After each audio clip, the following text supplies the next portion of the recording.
क्या प्रसिद्ध समाजवादी नेता जयप्रकाश नारायण से प्रभावित होकर महात्मा गांधी ने उनका नाम कांग्रेस अध्यक्ष के लिए प्रस्तावित किया था? यह एक ऐसा सवाल है जो राजनीति की किताब में तो मिल जाएगा, लेकिन इसे लेकर बातचीत कम ही होती है। दरअसल जयप्रकाश नारायण ने मातृभूमि की मुक्ति के एक आंदोलन के रूप में अपनी भूमिका के चलते 1942 तक अग्रणी नायक की ख्याति पाली थी। गांधी उनकी योग्यता से प्रभावित हुए और कांग्रेस के अध्यक्ष पद के लिए जेपी के नाम का प्रस्ताव दिया, लेकिन गांधी जी के इस प्रस्ताव को कांग्रेस कार्यकारिणी ने अस्वीकार कर दिया था। इसके बाद कांग्रेस ने 1948 में यह घोषणा कर दी कि किसी और दल का सदस्य कांग्रेस में नहीं रह सकता। हालांकि गांधी जी के जेपी के नाम को अध्यक्ष पद के लिए प्रस्तुत करने को लेकर अलग अलग विचार हैं। दिल्ली यूनिवर्सिटी में राजनीति शास्त्र के प्रोफेसर नचिकेता सिंह कहते हैं कि इसकी कोई पुष्टि नहीं है कि गांधी जी ने ऐसा किया था, न ही इस बात का दस्तावेजीकरण है, लेकिन राजनीति की कई किताबों में यह लिखा गया है। उस दौरान के कई इतिहासकार ऐसा मानते भी हैं। ऐसे में आप इसे लेकर सही नहीं कह सकते।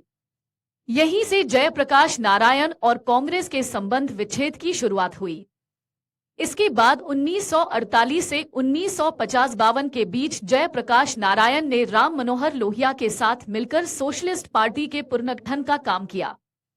1952 के पहले आम चुनाव में सोशलिस्ट पार्टी का प्रदर्शन अच्छा नहीं रहा। लोकसभा चुनाव में सोशलिस्ट पार्टी ने 12 सीटें ही जीती। इसके बाद जेपी की कोशिश के चलते ही 1950-52 में किसान मजदूर प्रजा पार्टी और समाजवादी पार्टी में गठजोड़ हुआ और प्रजा सोशलिस्ट पार्टी का जन्म हुआ। जवाहरलाल नेहरू के करीबी और कांग्रेस के पूर्व अध्यक्ष आचार्य कृपलानी ने कांग्रेस से अलग होकर 1951 में किसान मजदूर पार्टी बनाई थी।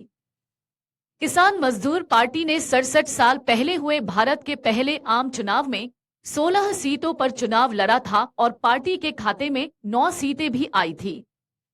लेकिन चुनाव के बाद पार्टी ने सोशलिस्ट पार्टी का हाथ थाम लिया और नई पार्टी प्रजा सोशलिस्ट पार्टी का जन्म हुआ। भारत के पहले आम चुनाव के बाद ही प्रजा सोशलिस्ट पार्टी के कांग्रेस में विलय की कोशिश शुरू हुई। प्रधानमंत्री जवाहरलाल नेहरू ने प्रजा सोशलिस्ट पार्टी को कांग्रेस के निकट लाने का प्रयास किया, लेकिन अधिकांश समाजवादी नेताओं के विरोध के चलते बातचीत असफल हो गई। इसके बाद 19 अप्रैल 1954 को जयप्रकाश नारायण ने प्रजा सोशलिस्ट पार्टी की राष्ट्रीय कार्यकारिणी से इस्तीफा दे दिया। इसी के साथ जेपी ने दलगत राजनीति से विदा ले ली। वह दलीय प्रणाली के विरोध में आ गए और सर्वोदय आंदोलन के तहत अपने लिए नई भूमिका चुनी।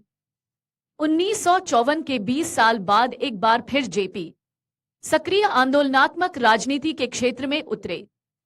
संपूर्ण क्रांति का आह्वान करने वाले जेपी ने 5 जून 1974 को कांग्रेस की भ्रष्ट सरकार के खिलाफ आंदोलन शुरू किया। पटना में 50,000 विद्यार्थियों को संबोधित करते हुए जेपी ने कहा कि यह एक पूर्ण क्रांति है। 1975 में आपातकाल के दौरान गिरफ्तार हुए और 1976 में रिहा हुए।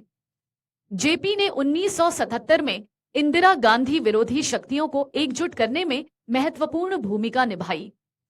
इसी के चलते 1977 में एक संयुक्त मोर्चा सामने आया। जयप्रकाश नारायण मार्क्सवादी सम्मोहन से प्रभावित शुरुआती दिनों में क्रांति के मार्क्सवादी दर्शन से बड़े प्रभावित हुए। इसी वजह से वह मार्क्सवादी क्रांति को भारत की आजादी के लिए शीघ्र परिणामदायी और प्रभावी मानते थे। इसके पीछे एक वजह रूस में लेनिन की सफलता का प्रभाव भी था। लेकिन मार्क्सवाद से प्रभावित होने के बाद भी जयप्रकाश नारायण कभी रूसी साम्यवाद के समर्थक नहीं बने। वह रूस में हुए बोल्शेविक अत्याचारपूर्ण कार्रवाइयों से इतने दुखी हुए कि उन्हें रूसी साम्यवाद से विरक्ति हो गई। 1940 में उन्होंने रूसी साम्यवाद की प्रवृत्ति की निंदा भी की। अगर आप ये वीडियो YouTube पर देख रहे हैं तो हमारे चैनल को सब्सक्राइब करें और बेल आइकन को दबाना ना भूलें। अगर आप Facebook पर ये वीडियो देख रहे हैं तो हमारे पेज को लाइक करें।